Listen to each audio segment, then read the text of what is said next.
Ouais, comme tous les dimanches, le petit débrief de la semaine, 44 vidéos faites cette semaine, une actu dans la moyenne, on va dire, plutôt chargée.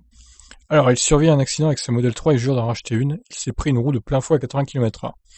Donc, j'ai pas pu diffuser pour question de droit d'auteur la vidéo, mais elle est disponible sur la vidéo qui est reliée dans l'article, donc.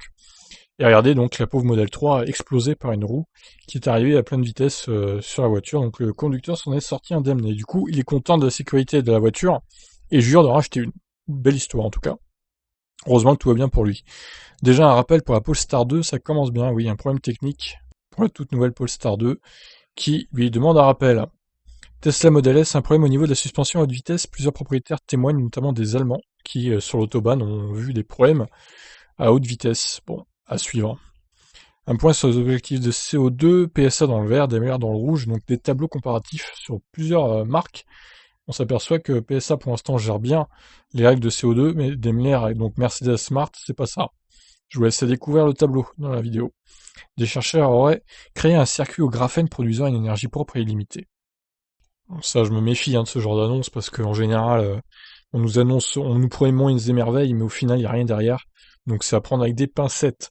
La caméra intérieure des modèles 3 et modèle Y améliorera votre concentration au volant. Euro NCAP vont être contents, bah oui, parce que Euro NCAP a taclé la modèle 3 sur le fait qu'on n'était pas concentré vraiment à son volant avec toutes les aides au pilotage.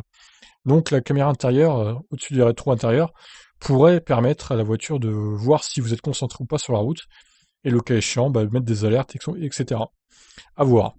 Les bonus-malus automobiles finalement inefficaces contre la pollution de l'air, donc la Cour des comptes a fait le point dans une étude. Je vous laisse aller découvrir ça. Interview du directeur général de NewMotion, Shell Recharge France, sur l'avenir de l'opérateur. Donc moi je l'ai jamais utilisé, même si je l'ai en ma possession, vu qu'elle est gratuite, je l'ai commandé. Et c'est une bonne initiative effectivement, donc NewMotion qui fait son petit bonhomme de chemin. Je vous laisse aller découvrir l'interview où le toit de son modèle Y s'envole sur l'autoroute 2 heures après l'achat. Ça c'est une histoire extraordinaire. Encore un modèle Y qui a des problèmes. Et du coup, ça fait un modèle Y cabriolet, c'est pas mal. Ça sort de l'ordinaire au moins. Donc évidemment, il va chercher à se faire rembourser par Tesla. Porsche développe une nouvelle gestion thermique prédictive pour ses électriques. Porsche toujours dans l'innovation donc. Donc ouais, si les voitures détectent que vous allez vous recharger à une borne, eh bien un peu comme les Tesla, mais ça a l'air plus poussé que Tesla d'après ce que j'ai lu dans l'article. Donc je vous laisse découvrir ça. Donc la batterie va augmenter sa température, etc. La moto électrique Dragster Silver Lightning réalise un nouveau record d'accélération, 1,2 MW de puissance donc, une accélération démoniaque en une seconde et quelques, c'est juste incroyable, c'est fou. Alors, étude qui a fait beaucoup parler, la WWF dénonce l'impact écologique négatif des SUV thermiques. Ils prétendent notamment un SUV égale 6 citadines au niveau de la pollution, donc j'ai un peu de mal avec ce chiffre. D'ailleurs, la Société des constructeurs français a démenti tout ça plus tard dans une autre vidéo. Volvo XC20, une plus petite version du XC40 en préparation. On l'espère plus efficient que son grand frère. Bah oui, parce que l'XC40 niveau efficience, c'est pas ça. Donc XC20, c'est-à-dire plus petit au niveau des dimensions, peut-être une batterie moins grosse, un poids plus léger, ce qui voudra dire une meilleure efficience. À voir, à suivre. Mercedes annonce son programme de voitures électriques en détail. Donc pas mal de choix de gammes différentes.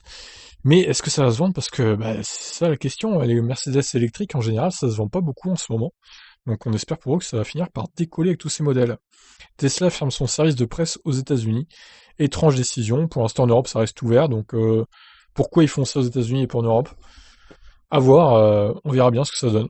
Un employé licencié par Tesla pour avoir tenté de saboter l'usine de Fremont. D'ailleurs, je remarque qu'il y a un N qui manque. Voilà, Fremont, c'est mieux.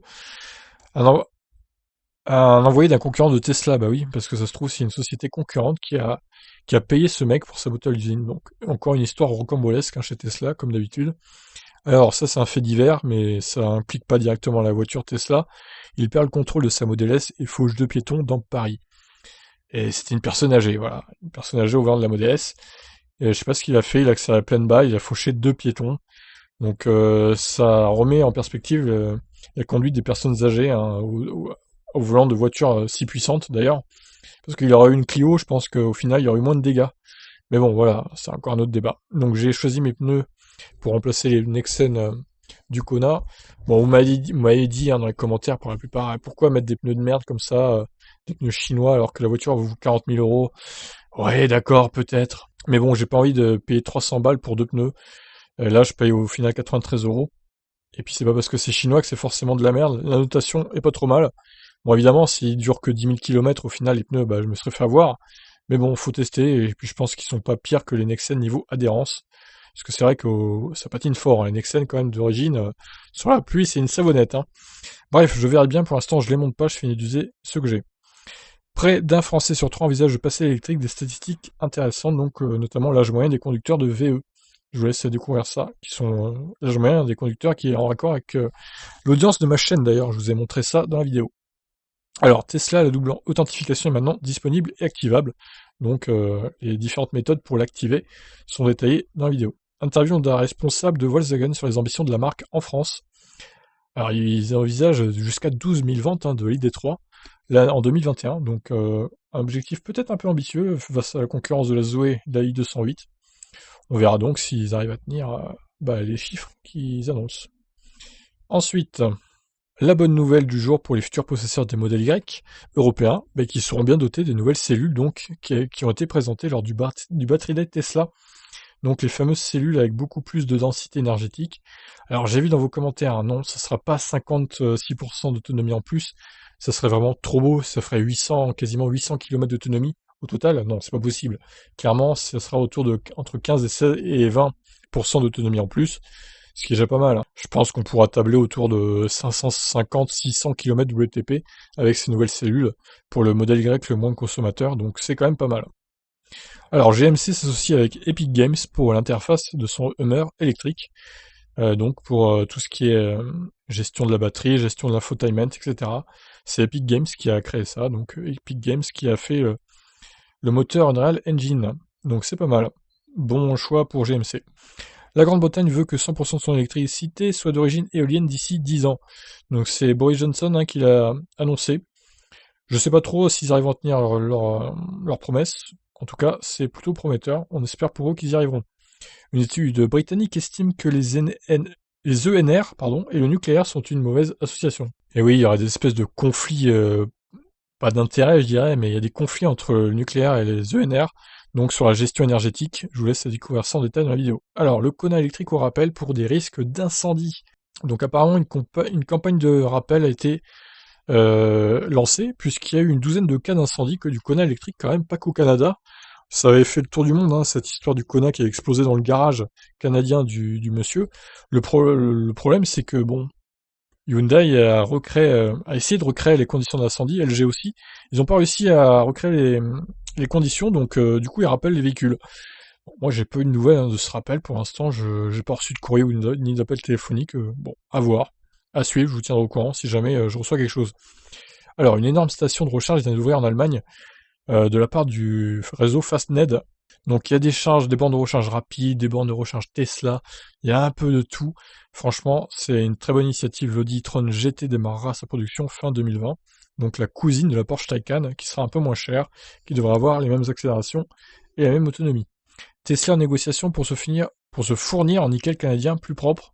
Mais sur l'article, j'ai découvert que le nickel, au final, a quelques propriétés un peu, euh, on va dire, gênantes. Bref, je vous laisse aller découvrir ça. Le CCFA répond aux études menées contre les SUV de la WWF, des études remplies d'erreurs selon eux. Donc le CCFA, en même temps, c'est le groupement des constructeurs français, donc on va pas se mentir, ils vont pas dire que la WWF a raison, c'est pas de leur intérêt non plus. Donc bon, c'est pareil, à prendre avec des pincettes, hein, les deux, que ce soit la WWF et le communiqué de la CCFA. Alors, Lupa E26, une start-up catalane, se lance dans l'électrique. Une présentation en 2020 pour un lancement très lointain en 2023, donc il va falloir s'armer de patience. En tout cas, les prix ont l'air intéressants. La voiture est un peu pas terrible au niveau esthétique. C'est pas moche, mais c'est pas non plus très beau. On va pas se mentir, donc bon, à voir, on verra s'il décolle ou pas. Alors, Mercedes travaille sur le projet, le concept EQXX, qui posséderait 1200 km d'autonomie. Ils n'ont pas communiqué sur la capacité de batterie, mais ils annoncent une consommation extrêmement faible. Donc on a hâte de voir ça, d'en savoir plus. Deux sociétés ont signé un partenariat pour construire des routes à induction pour recharger les voitures électriques, donc pendant qu'elles roulent. Il faudra évidemment installer un truc sur votre voiture électrique pour que ça soit compatible, hein, parce que sinon ça ne marchera pas. À voir, à surveiller. Scania travaille sur des remorques à panneaux solaires, donc l'idée serait de mettre des panneaux solaires sur les remorques pour recharger le camion pendant qu'il roule au soleil. Donc ça, c'est une très bonne idée, puisque les remorques, c'est assez grand, donc ça peut faire une belle surface de panneaux solaires, donc bonne initiative. Ford offre 1 an de recharge chez Unity et 5 ans chez NewMotion avec l'achat d'un Mustang Mach-E. Alors, moi, il dit dans les commentaires que au final, ce serait pas vraiment un an de recharge gratuite. Il faudrait quand même payer, mais à des offres, avec une offre un peu moins chère que ce que propose Unity de base, vu que Ford des partenariats, est en partenariat avec Unity, et actionnaire même de Unity. Donc, ça reste à vérifier. Qui de vous ou qui de l'article a raison, je ne sais pas. Mais bon, ne vous attendez peut-être pas à avoir 1 an de recharge full gratuit chez Unity avec votre Ford Mustang Mach-E. Ça reste à vérifier. Il faudra appeler Ford pour s'en assurer, je pense. Alors, la Model 3, 3 fois plus rechargée sur Google que ses concurrentes. Donc, il y a un graphique avec des tableaux pour montrer tout ça. C'est pas mal, je vous laisse à découvrir ça. Donc, les annonces sur le Bon Coin. Pas mal d'annonces encore cette semaine, hein. Ce fut long. Alors, un mouvement écologiste radical, la ronce, incite les jeunes à dégonfler les pneus des gros SUV thermiques. Donc, c'est pas très malin de faire ça, hein, parce que ça peut tout simplement être dangereux. La personne qui s'en aperçoit pas, qui veut prendre sa voiture qui est garée dans la rue, qui roule sur les jantes, bah voilà, niveau sécurité, c'est pas le top. Donc vous avez été nombreux dans les commentaires à réagir également face à la ronce. Le coût de détention d'une voiture électrique meilleur que les thermiques. Alors là, du coup, ça compare plusieurs pays, et on s'aperçoit que pour pas mal de pays, bah, l'électrique devient plus rentable en termes de coût de détention qu'une thermique, donc ça c'est bien. Ensuite, il achète par erreur une option à plus de 4000 $ sur sa Model 3 et exige de se faire rembourser.